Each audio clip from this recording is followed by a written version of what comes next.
The kick's power comes from the torque generated by the rotation of the hips. It's the same principle that cracks a whip. Turning the hips just a few degrees forces the foot to travel a much greater distance and creates a lot of speed as it does. The longer the leg and quicker the rotation, the faster the kick. And unlike karate, Muay Thai fighters are also taught to strike with the hard bone of the shin. A Muay Thai kick can generate roughly the same force as a baseball bat, enough to crack a rib. It works like a point of a knife. All the force is magnified by being concentrated in a small, hard area. Even if the elbow doesn't deliver a knockout, it will almost always leave a nasty cut, and often getting in close neutralizes the opponent's weapon advantage. Then, in the clinch, we bring the power of the knee to bear. Unlike the kick, which relies on rotation to create power, the knee gets its power from leverage. Pulling our opponent down as we drive the knee up can deliver up to 2.5 tons of force, enough to lift a car. It's not the arms, but the legs that drive this. Like a piston, the explosive power of the legs is capable of generating hundreds of pounds of force, all to a very vulnerable area, the soft underside of the opponent's jaw. Like the Hanuman move, the flying knee relies on the explosive power of the legs. But rather than spread the power of our blow over two fists, it concentrates it into the spear point of the knee and combines it with the force of gravity. It's the equivalent of hitting our opponent in the chest with a sledgehammer. Muay works on a concept called the couple. Basically, it's two levers linked at a single fulcrum, the elbow lock. And it doubles the foot-pounds of torque you can generate when compared to a single-arm lock. There's more than enough force to flip an opponent to the mat or dislocate his elbow. By using the twisting motion of the torso to drive the strike, the business end of the hardwood fighting stick could quickly accelerate to more than 25 miles per hour. On contact with the skull, the energy is enough to cause a depressed fracture. It's the same injury-producing force as being hit in the temple by a hammer. Molly relies on something called a flexion moment imparted to the neck to do damage. An average man's neck can withstand about a 140 foot-pound flexion moment. Beyond that, soft tissue and even vertebrae can be crushed. By bringing your weight down fast, this move could easily deliver twice that amount of force. And it wouldn't just end a fight. It could leave your opponent paralyzed or dead. Close, the opponent's neck is exposed. But because of the close range, the hand doesn't generate a huge amount of force.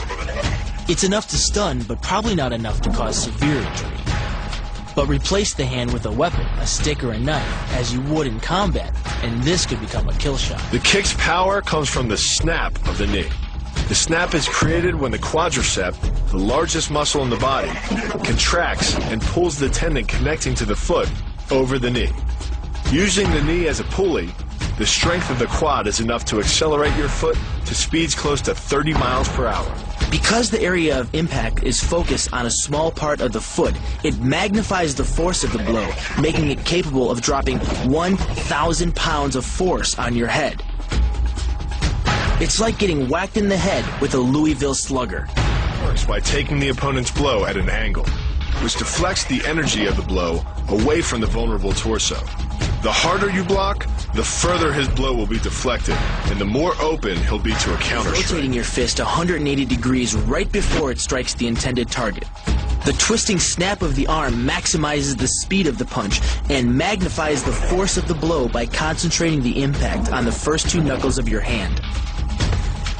Done correctly, it can deliver as much energy as a bowling ball dropped from the top of a house, more than enough to cause soft tissue damage or break a rib. Because it swings through such a wide arc, the wrist is moving at speeds of up to 43 miles per hour.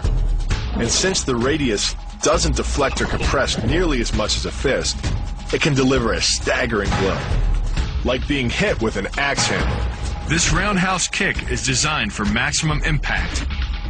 With the powerful muscles of the thigh yanking the tendon over the knee, the foot accelerates from 0 to 21 miles per hour in just 1/3 of a second. Combine that with the reinforced shoe, and this kick can drive the nose bone back up into the brain. It's aimed at the largest gland in the human body, the liver. A direct hit won't just bring an opponent down. It can rupture the gland, causing severe internal bleeding.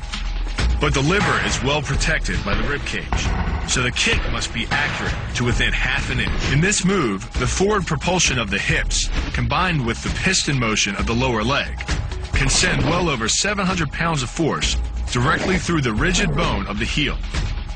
This impact won't just knock an opponent down. The force is enough to permanently damage his kneecap, leading with the near arm. The first jab travels the shortest distance to the opponent, so what it lacks in force, it makes up for in speed. The second punch, utilizing both the twist of the shoulders and the forward momentum of the kick, can carry over 4 times as much impact. And just a few hundred pounds of force to the temple is enough to cause a knockout.